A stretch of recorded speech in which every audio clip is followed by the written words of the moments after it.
Hello everyone, Marco Montemagno here, Digital Domination Summit 2013, and here with me, just two words, Gary Vaynerchuk. Hi Gary, how are you going? I'm doing well, Marco. How are you? Aren't you tired? I mean, you're doing so many interviews for this year, you know. I mean, you are sick of Look at interviews, I this. think. All right. Yes, I'm tired. I look awful. I'm So, very Gary, tired. no, you are in great shape. I was watching you. Thank you. You called me because I was watching your picture when you were a kid. You were a baby. Fantastic. I really loved it.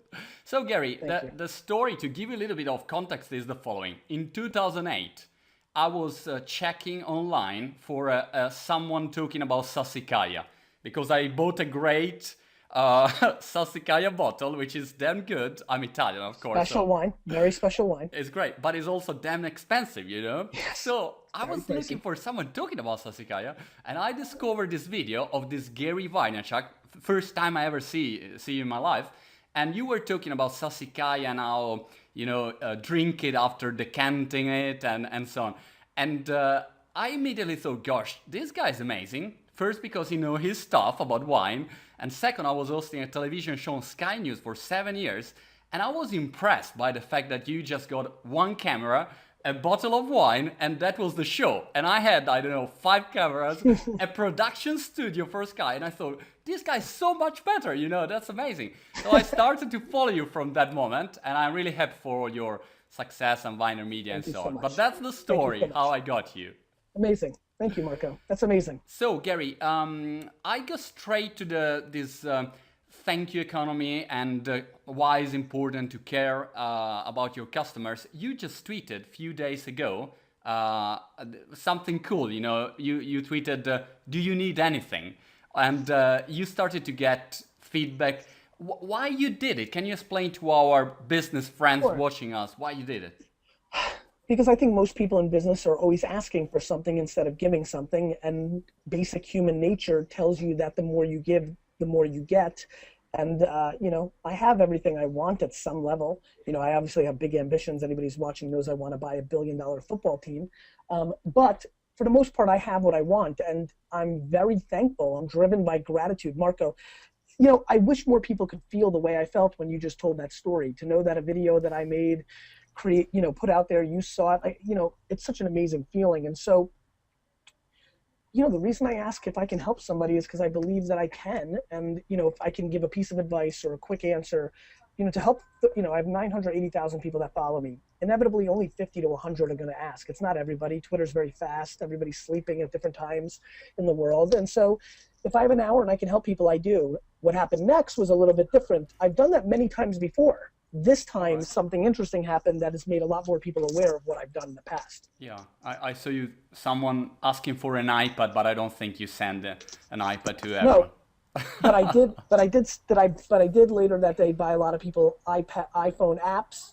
I did later that day give somebody some eggs, which became a very viral story. He wrote Right. a blog post and it got viral. Huffington Post picked it up. Doing the right thing has a funny way of paying itself back. Yeah. Gary, everyone asks you about social media and this stuff. That for me, I mean, I'm in the tech business for 15 years. I'm 41 years old now, so I really feel old. And social media is something old. It's nothing new. So That's I'm right. more interested. When you launched Viner Media, I was very interested to understand how you got the big clients. And here is another story about a video that I saw from you in 2008, I think, where was, I think, a turning point because you were showing how to get advertisers for your blog. And you just did a cold call. And I Yes. thought, gosh, this guy, he can sell very well, you know? So my question is, how do you sell to get the big companies? Because you have big companies, big clients for Yes. Viner Media. And I don't think you just do a tweet and say, hey, Yeah. Coca-Cola, come to Viner Media. So Yeah. what's your strategy there? My strategy there was not trying to sell the big clients, meaning letting them come to me. When I started the company, you know, I had a small energy drink client to pay our first bill, and that kind of helped us start the business. I think that right off the bat, you're just networking. I was lucky enough that I was already a pretty big success in my own business. So I had people that I've met, people that bought wine from Wine Library, that I networked with. I was already Twitter famous, Right. and so there was people that I knew. So I just went to tech conferences. Businesses have been there, but very honestly, Marco, people came to me. I didn't come to them. ESPN, Disney came to me. PepsiCo, I saw Bon and Bow at an event. He said, "Hey, maybe we should work together." Campbell's Soup was an intro from a friend that I did, business with. The NHL we got because we were working at a Buddy Media, another successful company, a very successful company, sold for $850 million to Google. We were working out of their conference room, and that led to us getting the NHL as a client, which was a big, important client for us early on. So, it was kind of just serendipitous, hustling, networking. But I knew that I didn't want to take small businesses, that I only wanted to take big businesses, and that's how I got big clients, because I made the mental decision to only take big clients. Right.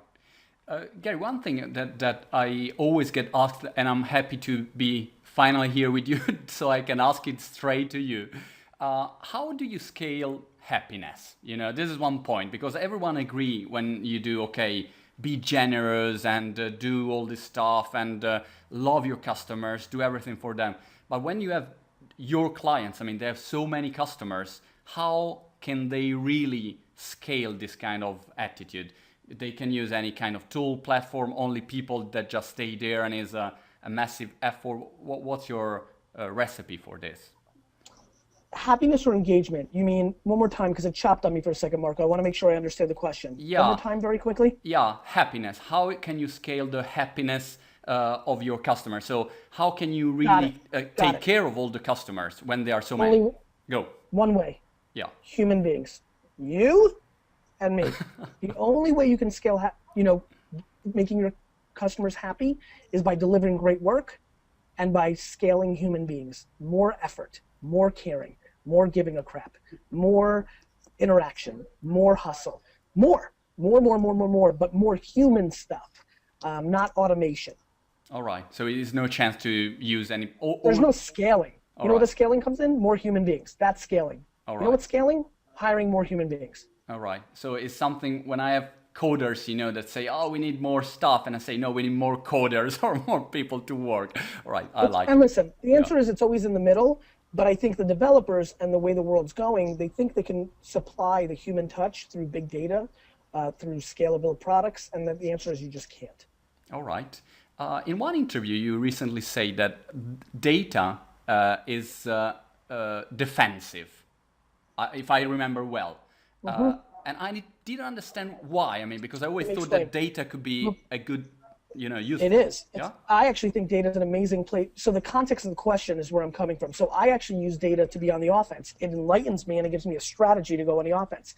I find that most people, most clients, most human beings, most people in my organization, most people in the outside world, most people use data as a defense, as something they consume, as something that they want to report on what they already did. And I think you need to flip that and use the data to give you information and strategy and insight into what to do forward. Most people don't do that. They use the data as consumption, as a post-game, instead of as the strategy for a pre-game. Right.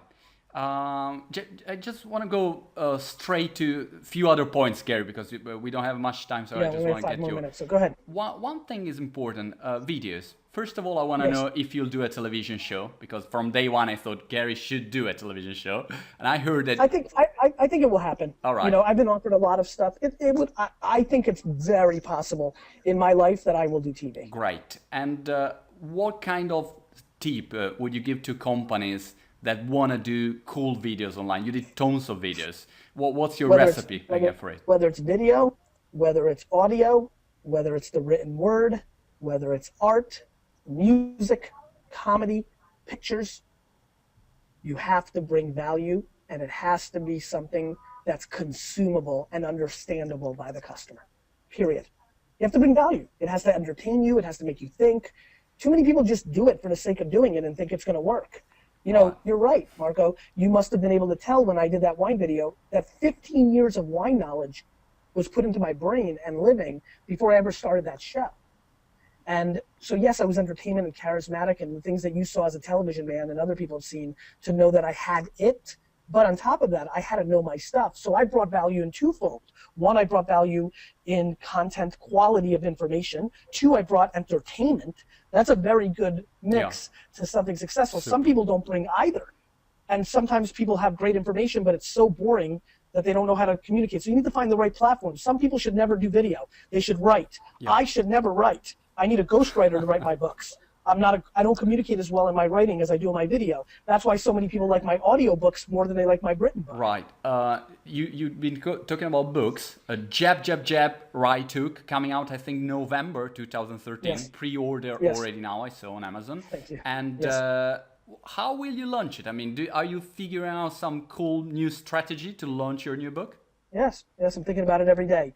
But the cool new strategy is old school. I'm going to call and email every person that I've ever met and ask them to help me promote it or buy it. I will email you in August or September and October and say, Marco, remember when I was a good guy and gave you an interview? I'd really love your support, whether it's 1 book, 2 books, 7 books, 9 books. You know, how many people watch this interview? Can you give away 10? Can you buy more than 1? I'm going to go one by one by one, not bulk. Not a bulk email that you're going to get that says, hey, my book's coming out. Personal. Be like, hey, Marco, great interview back in May. You know, thanks again for asking me about Sassicaia. Have you drank any good, Italian wines? By the way, my book's coming out in a month or 3 months. I really need your help. I hope that, since I did something paid forward, maybe you can help me in any way. Is there anything you can do? And you're going to either delete it, you're going to write back, you're going to say, yes, I have an idea. You're going to say, Gary, I can only afford to buy 1 right now. I just can't do anything. Or you're going to say, I can't buy any. Whatever. Or you're going to say, I can buy 100 from my friend's club. Or you're going to say, my friend's doing a conference and I convinced him to buy 300. I'm going to go one by one by one by one by one. Much of what I talked about in the Thank You Economy, I'm going to execute, and I'm going to try to sell a lot of books. Cool. Very curious to see the result. Couple of questions more and then I'll let you go. If you would arrive from moon today, 2013, Gary Vaynerchuk arrived from the moon on planet Earth and say, okay, I'm nobody, I'm Mr. Nobody, I have to start a business, there is this digital stuff, but I start today. What are you gonna do? I'm gonna go work for somebody. Okay. So I'm gonna go, I need context. All right. You need context. People don't realize how valuable context is. So I'm gonna go work for somebody. Now, if I came from the moon, I don't know much about America. If it's, so I have no context. So I'm going to go work for somebody. I'm going to go sell tomatoes on the corner of the street. And in 20 years, I'm going to be the biggest tomato grower and seller in the world. All right. Start from, and what kind of digital tool would you use? If you say, I would start with... So if you're going a little more detailed, because I went very zen, more detailed, if I was not coming from the moon, if I was a 22-year-old that didn't have a lot of relationships and didn't have family money and all these things that needed to start and was looking to build my brand or build a platform or build something, I think Facebook, Twitter, Tumblr, Pinterest, Instagram, Vine, they're all very important. I figure out what I'm selling. If I'm selling cool, hip sneakers, I need to look at Pinterest, Vine, and Tumblr, right? Along with Facebook and Twitter. And so I think you have to reverse engineer your strategy and what platforms you use based on what you're selling. If I'm selling something that's female driven, I'm using Pinterest. If I need to sell something cool, I'm using Tumblr. If I need to sell something to moms, I'm using Facebook. So you've got to really understand where to tell your story based on who your target audience is. Great. Gary Vaynerchuk. Gary, thank you so much. Jab, jab, jab, Vaynerchuk. Guys, just go to get it there. Pre-order now. Gary, thank you so much. Good luck for everything. Marco, I wish you well. Thank you for your time. Take care. Thank you.